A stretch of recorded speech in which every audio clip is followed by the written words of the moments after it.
Agora a gente tem a grata honra de anunciar a professora Adriana Calvo. Ela é advogada, doutora, mestre, especialista em em direito do trabalho pela PUC São Paulo. Além disso, ela nos deu a grata honra de prefaciar a nossa obra, né, o Manual de Compliance Trabalhista. E aí o Yuri vai dizer o tema que a professora vai tratar. O tema da professora Adriana Calvo é saúde mental pós-Covid-19. Temática extremamente relevante e que merece muito enfrentamento, sobretudo diante dessa perspectiva do teletrabalho. É da ordem do dia. Obrigado por nos presentear com essa abordagem que fará. Eu conheço parcialmente as ideias, mas o Brasil ou o mundo precisa ouvi-la. Professora Adriana Calvo. E obrigado mais uma vez pelo prefácio brilhante no nosso Manual do Compliance Trabalhista. A palavra é sua, professora.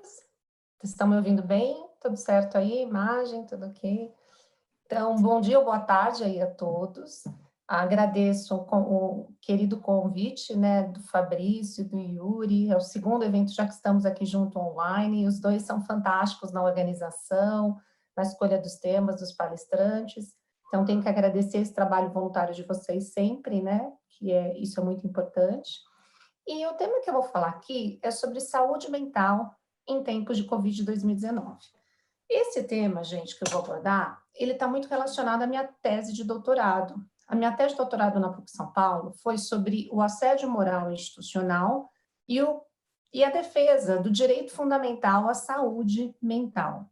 E, de novo, agora nesse momento de Covid, a gente está voltando a discutir esse assunto. E eu falei, nada mais lógico, já que eu estudei tanto sobre saúde mental, que eu viesse nesse momento trazer algumas reflexões. São reflexões também que são reflexões minhas e são reflexões que eu gostaria de compartilhar com todos vocês, porque nós todos estamos vivendo isso. A comunidade jurídica está vivenciando isso. Não é para falar do outro, é para falar da gente. Então, eu vou começar com alguns dados, algumas pesquisas muito interessantes sobre os estudos nesse momento, sobre a questão do assédio e sobre a questão da saúde mental. Primeira questão.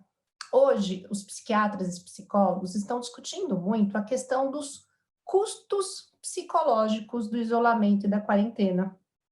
Porque o isolamento e a quarentena foram as medidas recomendadas pela OMS como medidas nesse momento de enfrentar esse problema de saúde física, que é você contrair o Covid, mas estas medidas trazem imediatamente, durante a pandemia, custos psicológicos. E pouco estamos falando sobre isso na área trabalhista. Isso está sendo muito discutido na psiquiatria e na psicologia.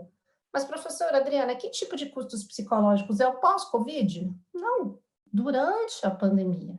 E quais seriam esses custos psicológicos? Um jornal muito importante lançou uma pesquisa sobre os efeitos psicológicos, chamados custos psicológicos, durante e pós-quarentena. Durante quarentena, quais são os principais impactos à saúde mental, não só dos trabalhadores, mas de todos nós?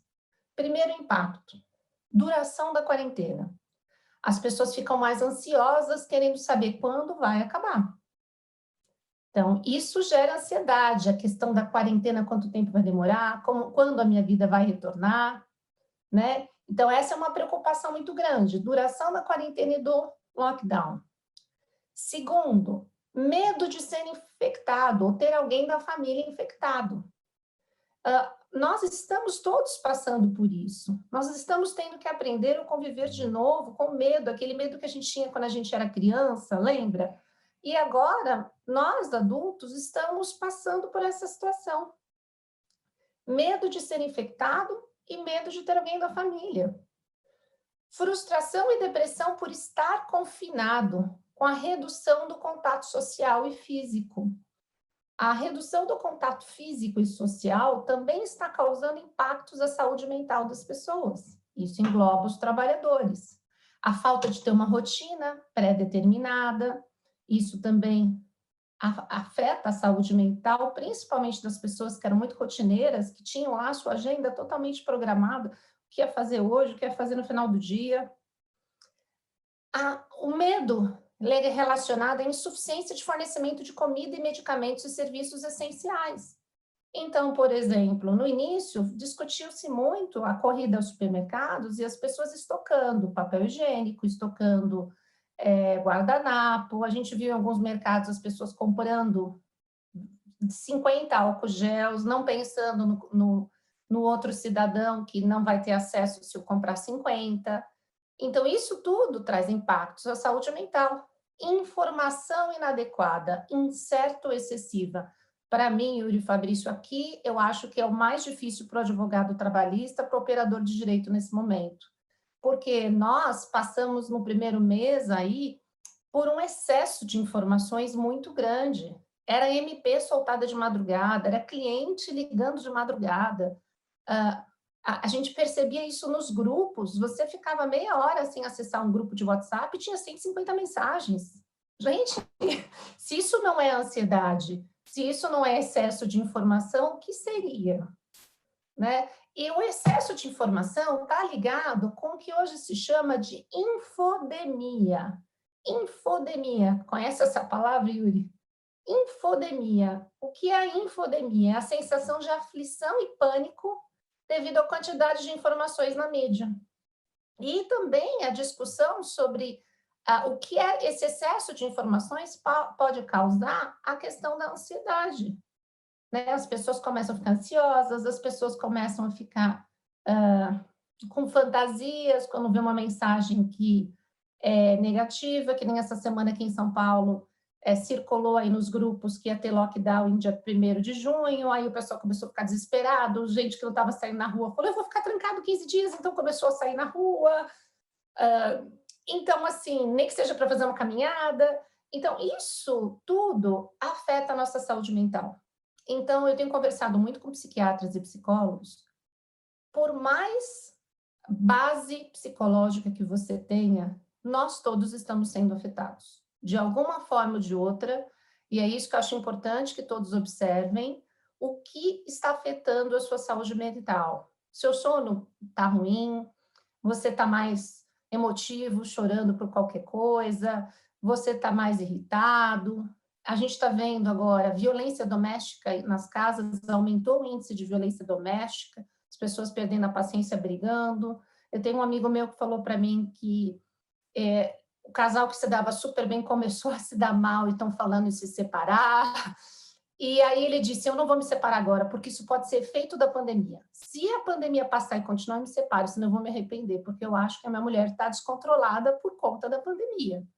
E isso falo para vocês como mulheres, né? A questão da jornada tripla das mulheres, as mulheres viraram professoras, viraram donas de casa, viraram, as que já eram, né? Viraram advogadas, e isso tudo, claro, faz com que muitas pessoas não consigam lidar com todo esse estresse normal, porque nós não estamos numa situação normal, estamos numa situação de pandemia. Então, é importante que a gente faça essas reflexões, e a revista Lancet fala muito sobre isso, que é muito importante, que nesse momento a gente não cuide somente da saúde física, mas que a gente cuide também da saúde mental. As pessoas estão muito preocupadas em cuidar da saúde física, mas e a saúde mental? Eu vejo pessoas trabalhando igualmente ou mais do que estavam trabalhando antes da pandemia. Não é a hora de trabalhar tanto, não é a hora de se exceder, porque você vai estar talvez cuidando do seu lado financeiro, você vai estar talvez cuidando do seu lado físico, mas você talvez vai ter uma crise do ponto de vista de saúde mental. E os psiquiatras também apontam a questão dos efeitos ligados ao pós-quarentena. Pós-quarentena, a principal preocupações das pessoas, as que estão voltando agora, problemas financeiros, óbvio, problemas ligados ao desemprego, quem perdeu o emprego está ansioso e está preocupado de quando vai conseguir emprego de novo. Então, isso faz com que as pessoas também diminuam o consumo. Então, isso é uma coisa que também acontece. E problemas ligados a estigma e discriminação, né? Pessoas que já estão sofrendo discriminação, principalmente os profissionais da área de saúde, né? Eu tenho amigos que são médicos, o Yuri, a esposa é médica, pessoas se afastando até de cumprimentar ou falar com médicos, com medo de que os médicos sejam o principal veículo de transmissão. Então, estigma e discriminação. Eu tive o caso de um cliente que o trabalhador contraiu Covid, ficou em casa, não precisou ser hospitalizado, depois ele estava de alta, o teste deu negativo, ele pediu retorno ao trabalho. E a gerente de RH perguntou para mim se teria algum problema demitir. E eu falei assim, mas demitir por quê? Os colegas aqui de trabalho estão com medo, porque ele contraiu o Covid, e se não tiver mesmo se curado, e se ele estiver transmitindo para as pessoas? Então, para não ter esse problema, vamos demitir? E aí, Yuri, Fabrício, a gente vai ter discussão, talvez no futuro, sobre discriminação dos pós-Covid. Como a gente passou com a AIDS, né? Lembrando ainda a súmula 443 do TST, que foi construída pelo cenário do HIV, da AIDS. Então, a gente vai ter que tomar muito cuidado com essa questão da discriminação dos grupos de risco também. Algumas empresas começaram a demitir grupo de risco. Para que eu vou ter grupo de risco? Não pode trabalhar, é risco, vai ser um ônus para mim, vou demitir grupo de risco.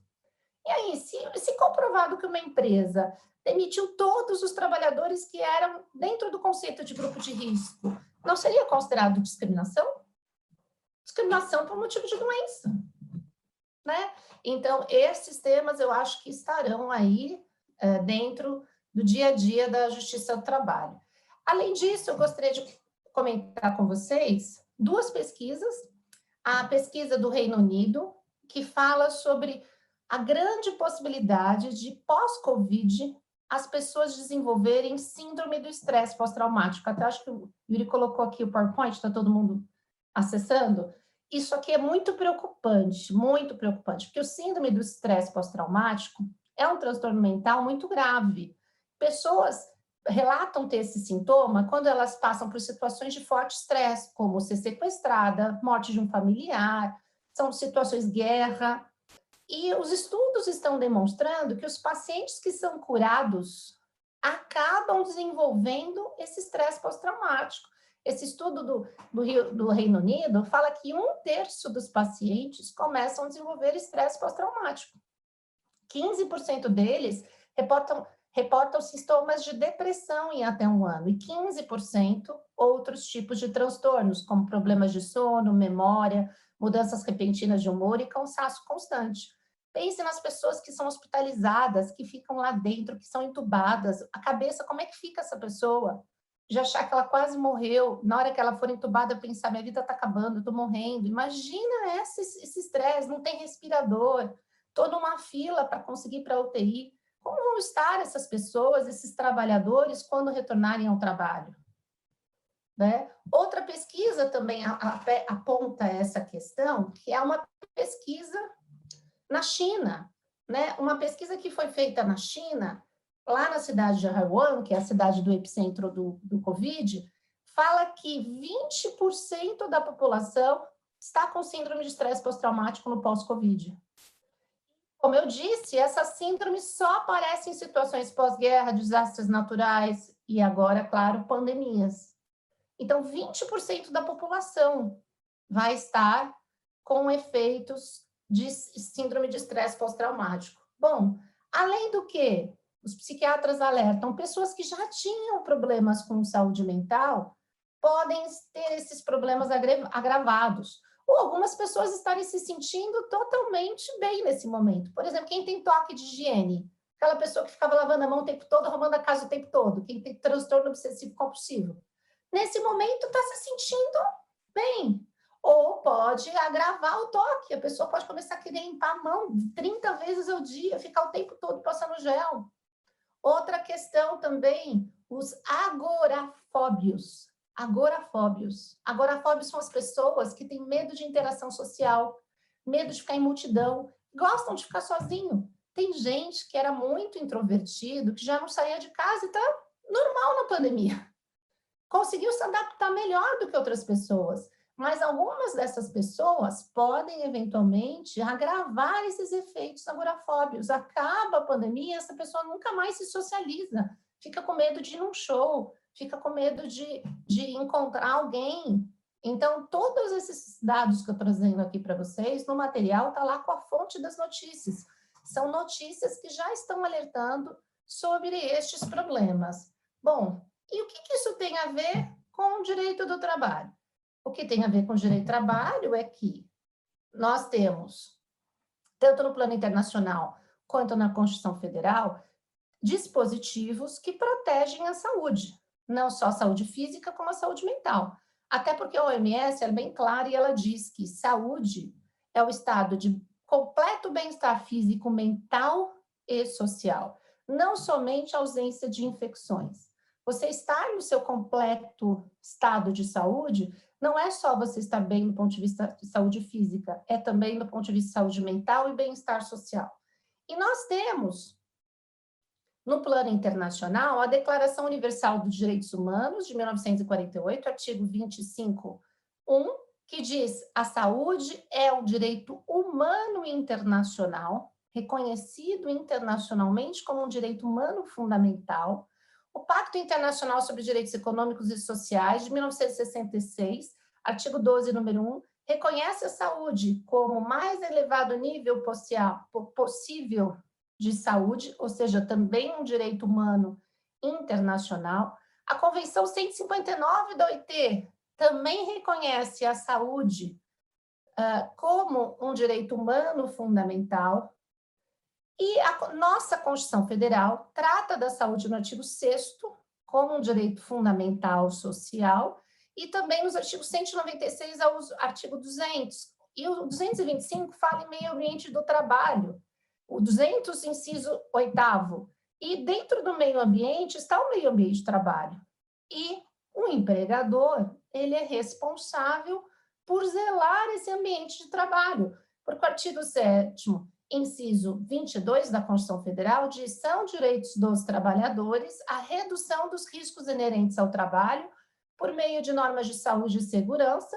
E o inciso 28 fala o direito ao seguro contra acidentes do trabalho. E o professor Rafael Lara já falou sobre esse tema super polêmico, que é o tema do meio ambiente do trabalho, né, discussão no nexo causal, mas uma questão que a gente vai ter que discutir também é sobre a questão da saúde mental, do trabalhador depois que possa desenvolver transtornos mentais relacionados a um pós-Covid, e aí o papel do empregador, ele é muito importante. Como é que o empregador vai lidar com esses transtornos mentais? Né? A súmula 39 da ANAMATRA já dizia: meio ambiente do trabalho, saúde mental, dever do empregador. É dever do empregador zelar por um ambiente de trabalho saudável, do ponto de vista mental, coibindo práticas tendentes a gerar danos de natureza moral e emocional. O que significa coibir práticas? O empregador, nesse momento, pode ser responsabilizado se adotar práticas de assédio moral institucional, que foi o tema da minha tese de doutorado. E aí, eu trouxe para vocês alguns exemplos, que meu tempo já está aí finalizando, e isso eu já sei, estou contando aqui, Yuri. Queria só que você colocasse aqui os últimos PowerPoints, falando de situações que estão sendo relatadas aí na mídia de assédio moral institucional, porque a obrigação do empregador é zelar pelo ambiente de trabalho, mas ele não pode trazer mais um estressor do ponto de vista mental. Então, por exemplo, essa notícia fala que, em plena pandemia, gestores da Caixa cobram metas e aumento o assédio moral. Ou seja, estamos sendo cobrados para bater metas absurdas de investimentos com fundos variáveis que têm tido quedas históricas. Os superintendentes dizem friamente para que a gente dê o nosso jeito de convencer os clientes a aplicar. Ou seja, pressão para quem está trabalhando, de vender, de dar resultado, porque a empresa está tendo, algumas empresas estão tendo prejuízos econômicos, ou seja, nitidamente assédio moral institucional. A próxima notícia também fala sobre bancos, né? Santander, além do coronavírus, assédio moral também adoece e mata. Reclamação, de novo, de cobranças abusivas. E, para finalizar, isso para mim foi o mais impactante, né? Em Campina Grande, a Associação de Comércio ali da região coagiu os trabalhadores a participar de um protesto para voltar à atividade econômica, e os trabalhadores foram obrigados a ajoelhar, essa foto ela demonstra bem, a ajoelhar e rezar para as lojas serem abertas. Olha a posição dos trabalhadores. Isso aqui é protesto voluntário? Essas pessoas estão fazendo um protesto voluntário? Olha elas todas olhando para baixo, a sensação de vergonha, de humilhação. Então, é esse tipo de empresário que vai ser cobrado no pós-Covid. Quando a gente fala em função social da propriedade, função social do contrato de trabalho, e aqui é o papel da Justiça do Trabalho, que vai fatalmente analisar essas denúncias, analisar esses casos, né? Que chegarão, sem dúvida, à Justiça do Trabalho. Então, senhores, eu finalizo agradecendo aqui o convite e colocando esse alerta, né, para todos, não só para os terceiros, para nós, todos os operadores de direito, né? Precisamos cuidar da nossa saúde mental. Da mesma forma como você lava as mãos, é bom você também buscar dormir mais, ficar com a sua família, fazer leituras que te tragam aí, que melhorem a sua saúde mental, praticar meditação, né? Eu, por exemplo, sou meditante há mais de 20 anos. Então, assim, não deixe de cuidar da sua saúde mental. Só para finalizar, eu queria já avisar para o pessoal que lá na OAB, eu sou coordenadora de Direito Individual do Trabalho da OAB, tendo em vista essa preocupação com essa questão da saúde mental dos advogados, nós vamos organizar uma semana de cuidados da saúde mental no mês de junho. Então, logo nós iremos divulgar aí esse evento com palestras de psicólogos, psiquiatras, para tentar, nesse momento, amenizar um pouco e conscientizar um pouco das pessoas da importância de cuidar da sua saúde mental. E deixo aí o meu Instagram, Dri Calvo, é só colocar Dri Calvo, você vai achar meu Instagram. Eu vou colocar essa apresentação na íntegra no meu site, www.calvo.pro.br. Quem quiser acessar, a gente não deu para mostrar aqui todos os slides, mas quem quiser acessar é só entrar lá no meu site. E agradeço e finalizo aí a minha apresentação. Obrigado, professora Adriana Calvo, por nos abrilhantar. Eu confesso que foram manifestações muito sensíveis, de certo modo aqui. Eu até fiquei emocionado, essa imagem da denúncia da Procuradoria, né? A denúncia que foi levada à Procuradoria é muito impactante, ela é realmente repugnante e nos deixa verdadeiramente entristecidos, né? Existem sempre bons e maus exemplos, e esse é um exemplo que me parece realmente muito lamentável, muito triste.